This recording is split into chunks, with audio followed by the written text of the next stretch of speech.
And then Shahrudin Jamal disappeared from the face of earth for a bit. Yeah, that's right. And that's what I think, if you're comfortable enough, I want to talk a bit about that. Okay. And I think it's an important topic to talk about because I think, before we had this talk show, right, we had a conversation.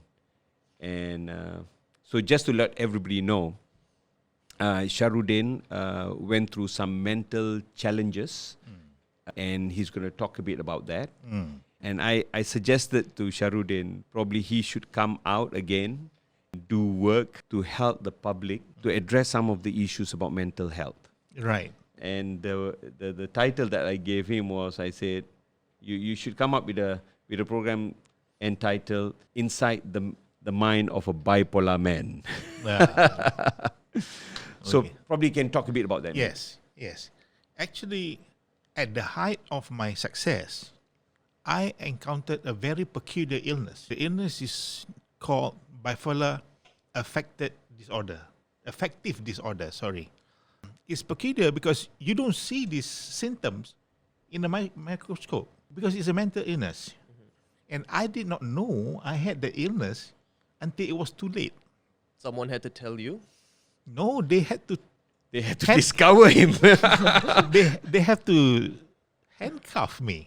I don't want you to spare any details on this, mate, because I think if people need to understand that the universe will show you signs, and if you don't pick that, the sledgehammer will come. Right. In your case, the sledgehammer did come. Right. In a very, very uncomfortable way, really.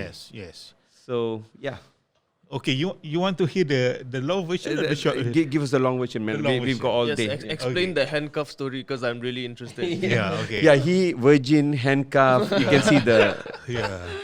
Okay. Well, it started in 1998. 1998 when we get that $1 million contract. At that time, I recall a saying by Prophet Solomon. He said, the wealth that he had was to test him whether he is grateful or become defiant. Okay? Right. So I decided to become grateful. Okay? I decided to become grateful. And I read further. I read that Caliph Umar, the second Caliph of Islam, infaq means spend on the path of God, 50% of his wealth. While Abu Bakr, the first Caliph, spend 100%. Okay. So I decided to infaq 50% of my wealth for fi sabilillah, for God only, for pleasing God. Now, how did you do it, man? Tell me, how did you spend that 50? Okay, well, basically, I help single mothers. I help the poor, the needy, the newly convert. I sponsored orphans in university. I pay for medical bills of the ill. I distributed religious books to the masses. I also distribute this food supplement, which is a sunnah, which is the practice of the Prophet, known as Habatu Sauda, to the masses. Right. And yeah, gosh, there's a lot. I'm trying to recall. Okay, I also did donate. I did donate computers to the mosque.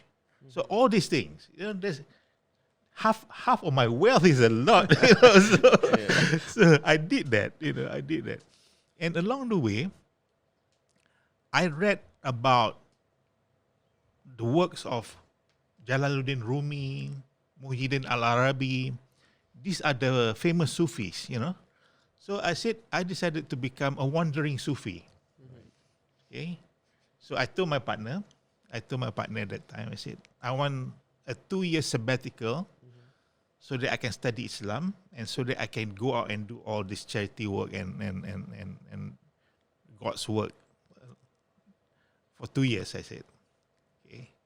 So during that time, I studied the Quran.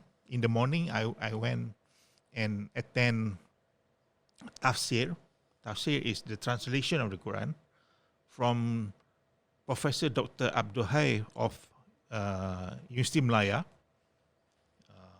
And then in the afternoon, I read the Quran, known as Tajweed, the phonics of the Quran, from Imam Ramli, the local imam at my mosque. And then I attended lectures from Institute of Islamic Thought and Civilization, ISTAC, whenever time permits. So I was really into it, I was really into it. Then what happened was, in 1999, this is a long story. Yes, please. Okay, 1999, that was when I was most pious. I fasted the whole month of Ramadan. I fasted on Mondays and Thursdays that year. I did my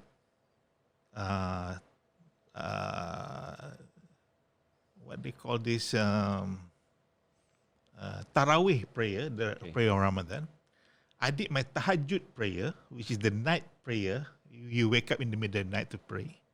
And then I did my Taubah prayer, the repent prayer, where you're supposed to do it once in a lifetime, at least. Is it a long ritual, the Taubah prayers? Oh, long, very long. Okay. So I followed an imam. Instead of doing it on my own, I followed an imam. That's the last day of Ramadan.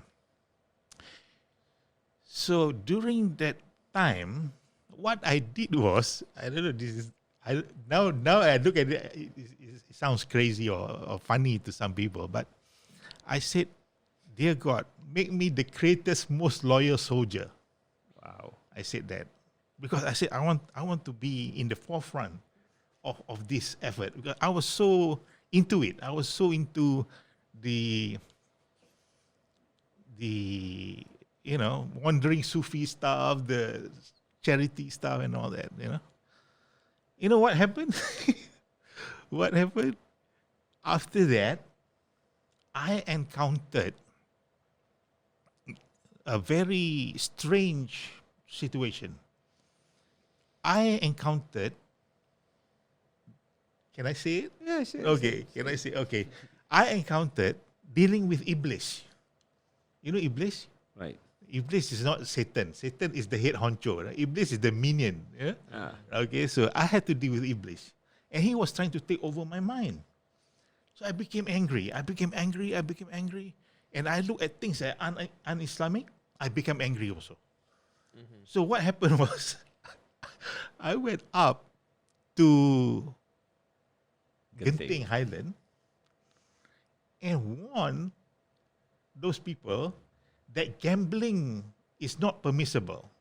Mm-hmm. Right. So I went up in my super bike, my 900cc fire blade at that time, and I was throwing a rampage.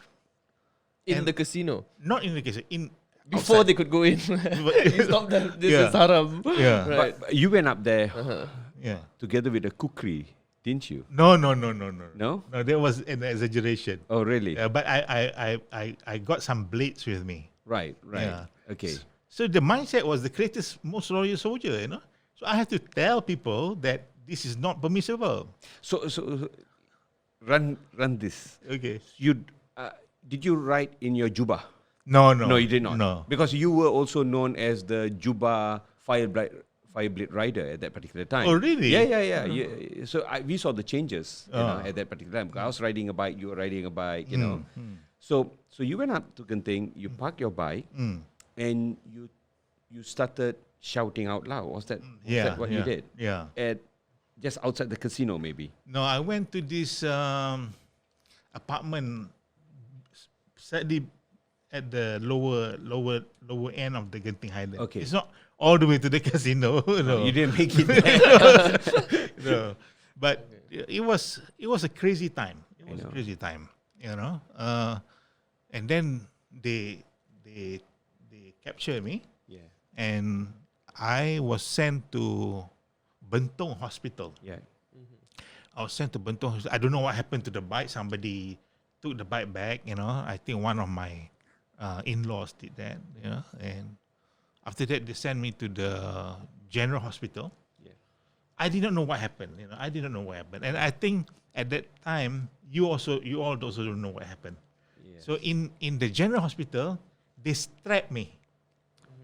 It was one of the dark moments of my life. So what I'm trying to say here, of course, after that, there's a series of things that happen and other similar events.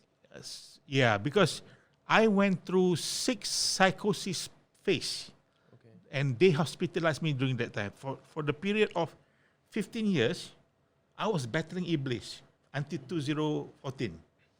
So during that time, I experienced psychosis, and until the last point, the doctor said to my wife at the time, I was not aware, but she told me, doctor said, we have to do the electric convulsion therapy on him.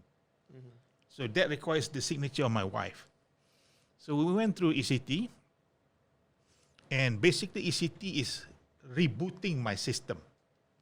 So after that, after 2014, until now, I no longer have psychosis. I no longer have these thoughts about Iblis. Right. Yeah. So You never know. So what I'm saying is, from the time I decided to infarct until the time I get ECT, that whole period of 15 years, that whole period is my thoughts on this illness. That's how insidious is this illness. Wow. Yeah. And I do not know that I was ill.